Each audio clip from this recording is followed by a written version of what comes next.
హస్తకళాకారులను ప్రోత్సహించాలనే లక్ష్యంతో గుంటూరులో అమరావతి చిత్రకళా వీధి కార్యక్రమాన్ని నిర్వహిస్తున్నామని రాష్ట్ర సాంస్కృతిక సృజనాత్మక సమితి చైర్పర్సన్ పొడపాటి తేజస్విని తెలిపారు. 2 రోజుల పాటు ఏపీ సాంస్కృతిక సృజనాత్మక సమితి ఆధ్వర్యంలో కార్యక్రమాన్ని నిర్వహిస్తున్నట్లు వెల్లడించారు. మన సంస్కృతి సాంప్రదాయాలు కళా వారసత్వాన్ని పరిరక్షించి భావితరాలకు అందించడమే కార్యక్రమం ముఖ్య ఉద్దేశమని తేజస్విని తెలిపారు.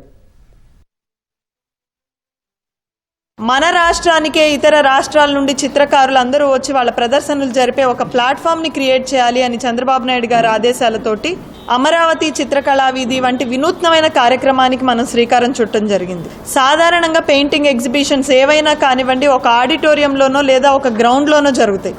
కానీ ఇది ఒక సంత మాదిరిగా రోడ్ల మీద పెద్ద పెద్ద చిత్రకారుల దగ్గర నుండి ఇప్పుడిప్పుడే నేర్చుకుంటున్న విద్యార్థుల వరకు చిత్రలేఖనం, స్కల్ప్చర్ ఆర్ట్, హస్తకళలన్నీ కూడా ఒకే రోడ్డు మీద కళను ప్రదర్శించే ఒక అద్భుతమైన రంగుల ప్రపంచంగా మార్చే ఒక ప్రయత్నమే అమరావతి చిత్రకళా వీధి. ఇది కేవలం మన రాష్ట్రంలో ఉన్న ఆర్టిస్టులే కాకుండా దేశవ్యాప్తంగా ఉన్న 700 మంది ఆర్టిస్టులు గుంటూరుకి రేపు రాబోతున్నారు.